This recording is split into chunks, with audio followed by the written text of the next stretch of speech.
Hello all, I'm Sai and you're watching The Book Dragon. In today's video, I'm bringing to you a beginner's guide for journaling. I've talked about journaling multiple times in the channel already, but I've not made any specific video explaining how I journal and what are the various benefits that I've reaped through the process of journaling. I started journaling in the Jan of 2021 and I've been doing it for the past 1.5 years. I should say that it has helped me immensely and I can see a lot of positive changes within myself. It is definitely not a practice which will give you instant results, but if you keep on doing it consistently on a daily basis, over a period of weeks, you will definitely see visible changes in yourself. Also, another thing which I want to tell you guys is that I've been making only book related videos in the channel, but I'm planning to include more personal development videos also. I've made 2 such videos in the last year, so if you have any specific topics on which you would like to watch videos from me, please do let me know down in the comments below and try to share them with you guys. So without any further ado, let's get into the video right away.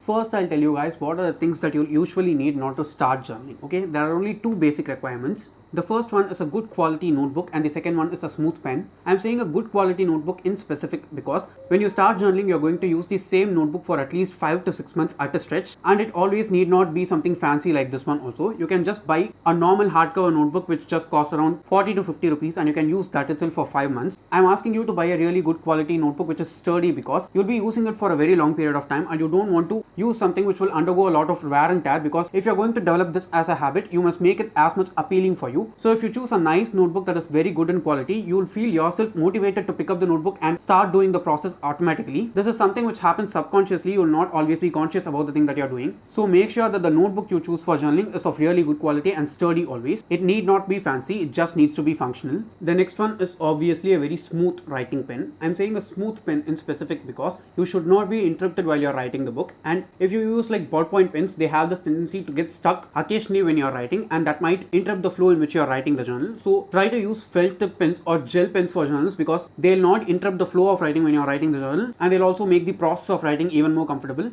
Now you might think instead of using a notebook, you can just use some of the journaling apps that are available in Play Store itself. I'm not saying you to use those because when you're journaling, you should try to dedicate a small amount of time for that process alone and try to keep it as much solitary as possible. That is, it must be disconnected from all the other things that you're doing on a daily basis so that you get a clearer view of what you're doing while you're writing the journal. While you're using an app on the phone or computer, it's definitely going to cause some distractions because they are not just meant for the purpose of journaling alone, but when it comes to notebook, you're not going to do any other thing rather than just writing in your journal, so that it will be a very secluded place where you can just do that process alone without getting distracted, at the same time not being overwhelmed by the features that are available in some digital apps. Now let's see how you can get started with journaling actually. Okay, the first thing which I want to tell you guys is that keep it as much simple as possible. I'm just going to tell you guys to do 3 things that you should do on a very daily basis so that it becomes a habit for you, and all these 3 things are going to be super easy to do. Okay, the first thing is the thing which you're going to do in the beginning of the day after you've freshened up.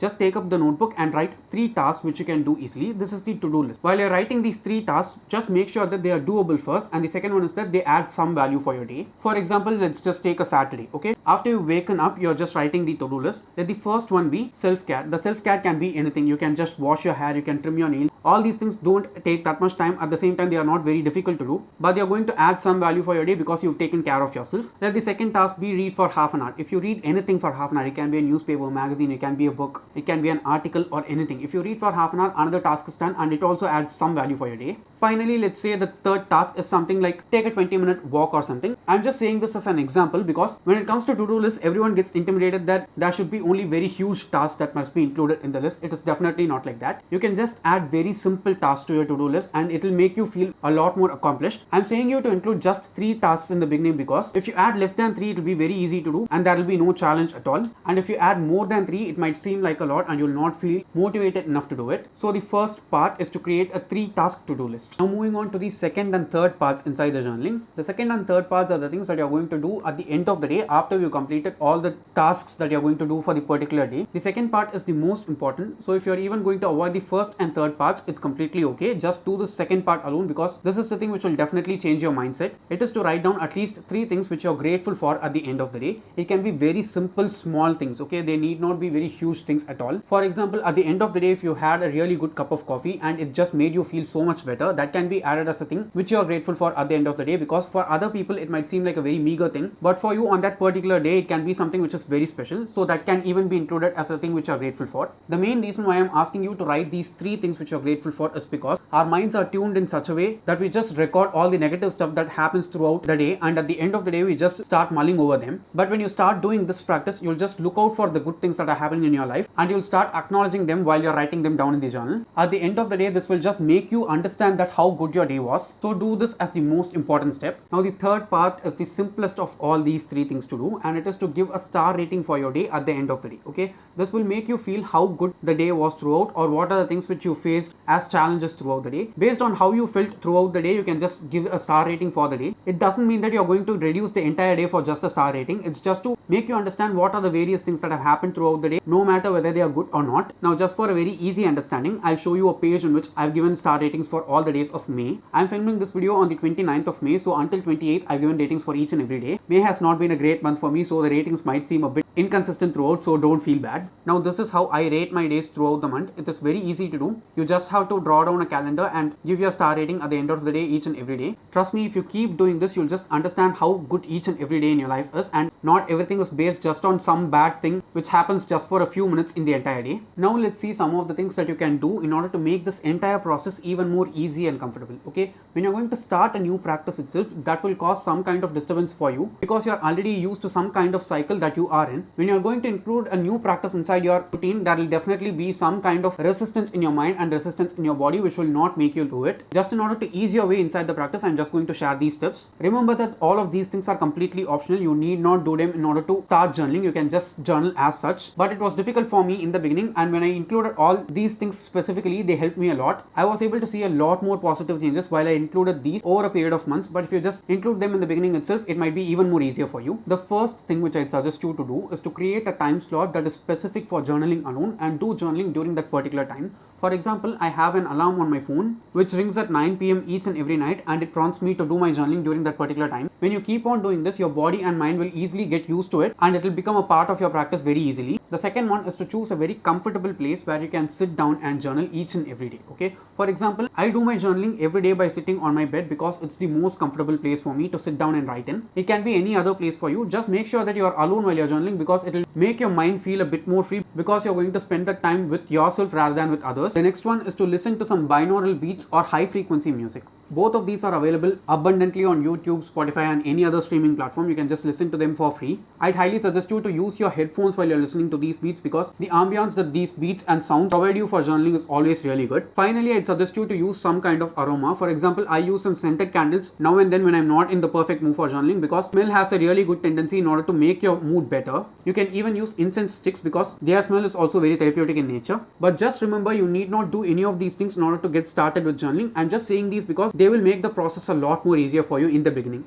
Now we'll see some of the benefits which you can reap out of journaling. I'm just saying these all from my personal experience, and these are not things which just happen suddenly. These happened to me over a period of 2 to 3 months, and even after that I was able to notice them properly because they were very prominent. Journaling is definitely not a quick fix for anything. Okay, it is a process which takes a lot of time, and you have to keep on doing it consistently without giving up, because it's not something which comes easily for anyone. Even if it takes like more than 2 or 3 months for you to attain the benefits, trust me, they'll be very much worth it. The first one is a better emotional balance than I used to have before journaling. Okay, the main reason why I started journaling in 2021 was because of all the things that happened in 2020. I need not elaborate on that. All of us suffered in 2020, and as an aftermath of that, I was very depressed in the beginning of 2021. And after I started journaling, I was able to see a lot more emotional balance in myself. So that's a great benefit which you will reap. The second benefit is that it will make you a lot more optimistic. That's the reason why I told you to even write 3 things which you're grateful for each and every day, because you'll start to look for good things in your life, and that will definitely make you more optimistic. The third one is that journaling will make you understand yourself better. Okay, that's the most important point if you ask me. We all spend a lot of time with many other people, and at the end of the day we don't spend enough time with ourselves in order to understand ourselves better. While you're journaling, what will happen is you'll start to look inside yourself and see your flaws as well as your pros in a very magnified way. For example, you can easily detect the triggers that you have and try to work on them, because there is always some kind of work for us to do on ourselves in order to make us better. None of us is the best version of ourselves, right? We just keep getting better and better as time passes.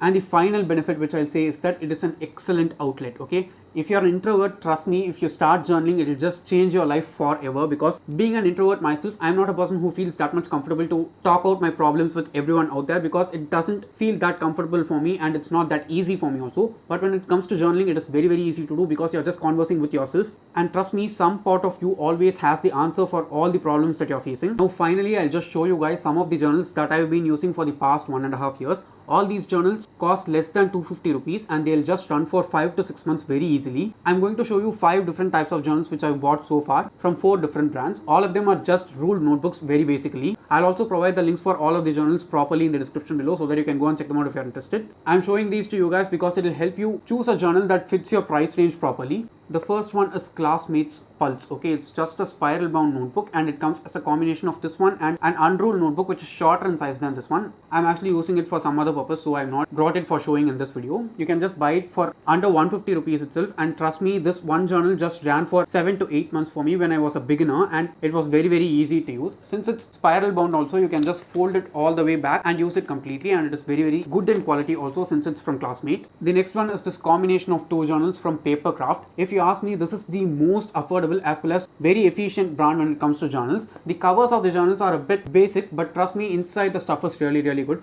It even comes with these ribbon bookmarks, so you need not even worry about losing your place inside the journal. Both of these together also cost less than 200 rupees, and this can also even easily run for 4 to 5 months for you. I think I used both of these together for more than 6 months last year. The next brand is probably my most favorite of all the journals that I've tried so far, and it is from this brand called Papboo. Okay, I have 3 journals from this brand. They are really good in quality. The hardcover journals are perfect if you ask me. Each and every journal has run for at least 3 to 4 months easily for me, and I've been using these 2 from this brand for the past 5 months this year, Jan to May, and they worked really good for me. The quality of these journals is like supreme if you ask me, but they are a bit expensive in the price range. Each and every journal costs around 200 to 250 rupees, but trust me, they are completely worth the money. I have 3 different designs with me. I'll just show you all of them so that you can find them easily on Amazon itself. The first one is a galaxy print. This is my most favorite of all the 3 because it just looks perfect and provides the proper mood for journaling for me. The next one is this lemon with chilies, which is something which we use in our country in order to remove the evil eye. The last one is just this cute doodle with the text mood in its front. All these 3 are exactly the same inside, but just the covers are different. If you're looking for great quality, I'd highly suggest you to buy from this brand compared to all the others in this video. The next one is also from Classmate, and it is also Classmate Pulse again. Now the spiral bound notebook which I showed in the beginning is also Classmate Pulse, but it is spiral bound, but these ones are hardcover notebooks. I prefer these over the spiral bound because it is a bit more sturdy in nature compared to the spiral bound. This is available in combinations of 2, and both of these together just cost 120 rupees for me. There are also various other combinations of the covers available, and all of these are completely ruled. I don't feel comfortable writing in unruled as well as dot grid journals, so I always prefer to buy ruled journals because they are far more easy for me to write in. The last journal that I'm going to show you guys now is the one that my brother is using currently, and it is just a diary. Diaries are also very much suitable for journaling because you can just use a single notebook for the entire year itself. He does very minimal journaling, so this is perfect for people like him. This one is from the brand Jingalala, and it costs around 300 to 400 rupees. I don't remember properly right now, but it just costs within that range. Trust me, just 300 to 400 rupees for an entire year is a great deal. And one more important thing which I want to tell you guys is that it doesn't matter what kind of notebook you're going to use for journaling. Okay, it can be any notebook. It can cost 50 rupees, it can cost 5,000 rupees, it doesn't matter. At the end of the day, you're just going to write in it, and that's the thing which matters the most, not the notebook. And also, don't feel bad for buying notebooks which cost a lot more because you're completely worth it. Believe and understand that first because it is very essential and help you develop this habit far easily. So yes guys, that's my beginner's guide for journaling, and I hope it was useful for you. If you want personal development videos like this one on any other topic, please do let me know down in the comments because I'd like to share my experiences with you guys so that it can help others also. And if you did find this video useful in some way or the other, don't forget to give it a thumbs up and also share it to your friends. If you want to get more content from me, do subscribe to the channel. Thanks for watching and have a great rest of your day.